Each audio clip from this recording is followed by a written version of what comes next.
탁현미 선임 행정관의 두 번째 저서, 여성을 비하한 내용 중에서 당시 중3의 여중생을 동료들과 함께 성관계를 맺었다라는 것을 폭로했던 내용이 논란이 되고 있습니다. 그리고 임신한 여 선생님을 성적으로 바라본 것에 대해서도 여성계에서까지 반발하고 있습니다. 급기야 민주당 내의 여성 의원들까지 청와대에 해임을 촉구하기에 이르렀습니다. 문제는 민주당 여성 의원을 향해서 문자 폭탄이 도착하고 있다는 겁니다. 민주당의 백혜련 의원의 발언 들어보시죠. 탁현민 행정관의 발언 내용이 도를 지나친 것은 맞는 것 같습니다. 그렇기 때문에 저희 여성 의원들 같은 경우는 그때 어제 의견을 좀 많이 나눴는데요. 청와대 측에 부적절한 행동이고 그거에 대한 조치가 필요하다는 입장은 청와대에 지금 저희가 전달한 상태입니다. 내용이 보니까 상당히 정말 심각한 수준으로 볼 수밖에 없는 것 같습니다. 그래서 그 부분에 대해서는 탁현민 행정관의 어떤 결단이 좀 필요하지 않나 이렇게 봅니다. 네, 백혜련 민주당 여성 의원이 민주당 내 여성 의원들도 모두 의견을 모았다. 부적절하다. 해임을 해야 된다. 청와대 의견까지 전달했다. 하지만 탁현민 행정관 본인과 청와대는 이 문제 제기가 된 이후 꽤 시간이 지났는데도 계속해서 침묵을 하고 있습니다. 그런데 문제는 이 백혜련 의원에게 문자 폭탄 그리고 SNS 댓글 폭탄이 도착하고 있다는 겁니다. 댓글 행동이라고 불러야 할지는 모르겠습니다. 함께 보시죠. 해당 행위를 했다. 내부 총리 사죄하라. 백혜련 의원 SNS에 이 같은 내용들이 집중적으로 작성되고 있다고요. 웬 헛발질. 탁현민이 뭘 그렇게 잘못했냐. 행정관도 장관급으로 검증하냐. 국회 내 기생하는 성추행범 사퇴시키는 게 일개 행정관을 몰아듣기 전에 행했어야 할 국회의원의 자질이고 능력이다. 그러면서요.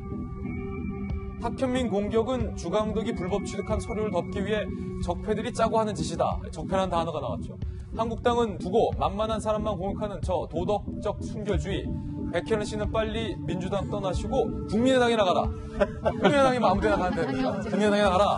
SNS 댓글 폭탄. 손혜원 의원이 이걸 보고 또 댓글 행동이라고 해야 된다고 주장할지는 모르겠습니다.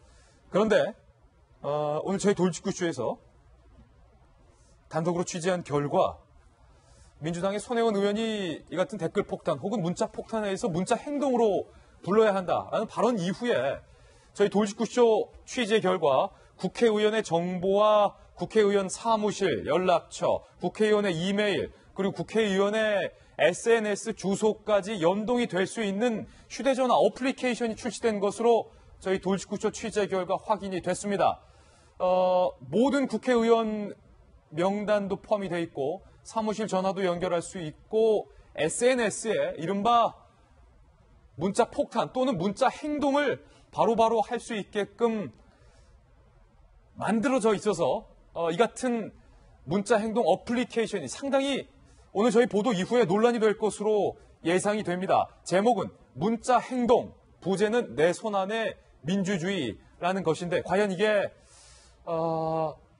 적절한 것인지 아무래도 이 어플리케이션이 만들어진 취지는 직접 가서 댓글을 달라, 문자 폭탄을 달라, 문자 폭탄을 달아라 이런 의도로 만들어진 것이라서 상당히 논란이 예상되는데 이 문자 행동 내 손 안에 민주주의 어플리케이션을 김병민 박사님이 핸드폰에 다운로드를 받았습니다. 한번 소개시켜 주시죠. 네, 현재 아이폰밖에 안 되는 것 같아서 이렇게 받았는데요. 여기 보면은 여기 박용진 의원 할 거예요. 예. 이제 궁금해서 전화를 눌러봤죠. 근데 박용진 의원의 핸드폰 번호가 연결이 되기 시작하면은 사실은 좀 약간 더 문제가 될 수 있는데 국회 사무실에 지역구 사무실 번호로 돼 있어서 좀 안심하셔도 될 것 같고요.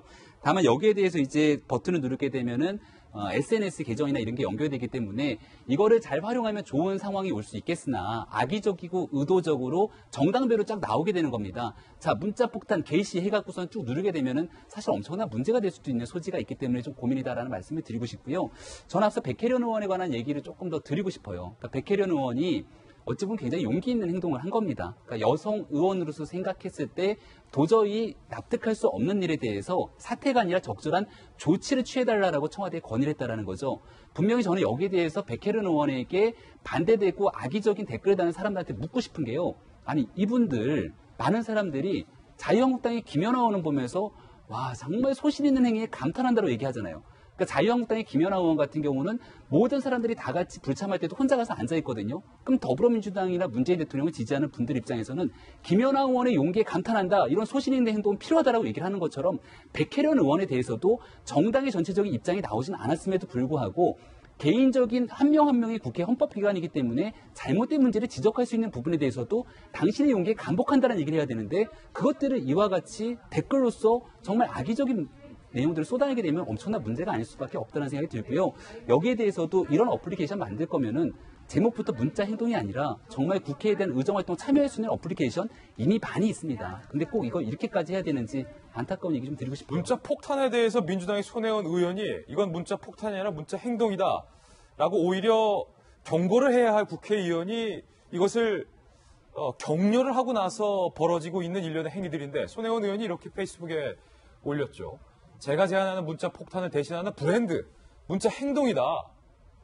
이 문자 폭탄으로 부르지 마라. 이거는 문자 행동이라라고 이름을 규정했습니다. 그런데 이 아이콘과 이 브랜드를 그대로 어플리케이션으로 출시가 된 겁니다. 정성희 위원님. 그렇죠. 그래서 사실은 홍보, 브랜드, 그 이름 짓는 전문가 아니겠습니까? 그래서 저런 제안을 해가지고 똑같은 그 이름의 애플리케이션이 출시가 됐는데, 재밌는 것은 저렇게 그 문자 행동이다. 얼마든지 전화번호 보내고 문자 보내라고 격려를 하면서 본인도 문자를 굉장히 시달리고 있는 것 같아요. 손혜원 의원이요. 그래서 실제로 최근에 자기한테 문자 폭탄을 보낸 사람 80여 명을 경찰에 고발을 했다고 합니다. 손혜원 의원실에서. 예, 그런데 그런 얘기는 이제 얘기를 안 하고 있죠. 그러니까 참 이게 정치인이라는 게 참 겉다르고 숏다르고 하다는 그런 측면이 들고요. 본인도 그런데 본인이 문자 행동을 격려한 차원에서 그러면 그렇게 문자 받은 거에 대해서는 고발하지 말았어야죠. 예. 말과 행동이 다르다는 생각이 듭니다. 참 이 문자 행동 어플리케이션까지 나오다니 뭔가 만감이 교차되는 대목인데. 그 문자 행동이든 문자 폭탄이든 유권자이고 주권자이기 때문에 자기가 정치적 의사표현을 하는 것은 뭐 막을 길이 없고 권장할 수도 있다고 봅니다. 문제는 제가 몇 번 말씀드립니다만, 우리 박 의원님도 많이 당해보셨겠습니다만, 자기와 생각이 다르다는 이유만으로 그 국회의원에게 문자를 보내는 것까지는 오케이, 우리가 용인한다 칩시다. 문자를 보냈을 때 그 문자의 내용에 막말이나 비아냥이나 욕설이 들어가서 안 된다. 그래서 사실 폭탄이라고 하는 그럼요. 그러니까 그것은 개인적으로 상처가 무지하게 커요. 그러니까 나랑 생각이 다른데 이렇게 하면 논쟁을 한번 해봅시다. 그래서 아주 차분하게 이야기를 한다면 서로 간에 의견 교환할 수 있는 거 아니겠습니까? 예. 근데 그게 아니라 일방적으로 갖다가 쏟아붓는 욕설, 모욕, 비아냥 뭐 이런 것들 사실은 받아보는 사람 입장에서는 대꾸할 시간도 없고 겨를도 없이 그냥 상처만 받고 그냥 끝나는 거거든요. 저는 그것은 유권자 또는 주권자의 정치적 참여라기보다는 정치적 테러라고 저는 생각을 합니다. 이런 문자 폭탄이 여당 여성 의원에게까지 지금 백혜령 의원에게까지 도달이 한 것인데 좀 안타깝고요. 일단은 저 박용진 의원님, 청와대가 좀 고민을 하고 있는 겁니까? 탁현민 행정안에 대해서? 고민을 하지 않겠습니까? 그러니까 이게 청와대가 그럼 국민 여론에 아주 민감한 국민을 대표하는 기관이기도 하고 그러니까요. 당연히 고민이 있을 거라고 저는 봅니다. 다만 제 개인 생각을 전제로 해서 말씀을 드리면 상식적으로 탁현민 행정관이 썼다고 하는 그 글의 표현 등은 국민적으로 좋은 소리 들 수가 없죠. 너무 당연한 거고 본인도 그것에 대해서 그래서 사과를 했을 거라고 생각을 합니다. 남는 건 뭐냐면 그런 공직자로서 계속 그 청와대에 있을 거냐 말 거냐의 문제인데, 그거를 어쨌든 그 사람에 대해서 물러나라 말아라 여당에서 얘기하기가 쉽지는 않아요. 그럼에도 불구하고 저는 한 가지 말씀을 드리면, 저는 노무현 대통령과 안희정, 그리고 문재인 대통령과 양정철, 이 두 사람의 관계에서 왜 이 둘은 그 곁을 떠났을까? 대통령이 사랑했던 그 둘은? 저는 그분들이 대통령을 너무너무 사랑했기 때문에 그렇다고 봐요. 그 대통령이 부담 주지 않으려고 그런 건데, 지금 이 상황이요. 저 야당을 비난할 생각은 없습니다만, 옳았구나, 잘됐구나, 80%, 90% 이렇게 지지율 나오는데, 요런 거 가지고 공격 포인트가 되겠네라고 생각하는 야당과 대통령을 비판하려고 하는 분들이 왜 없겠습니까? 근데 거기에 자기가 소재가 되고 있다고 그런다면 깊게 고민해 봐야 된다고 생각합니다. 저는 사랑하는 사람에게 부담을 주는 건 사랑하지 않는 거라고 생각해요.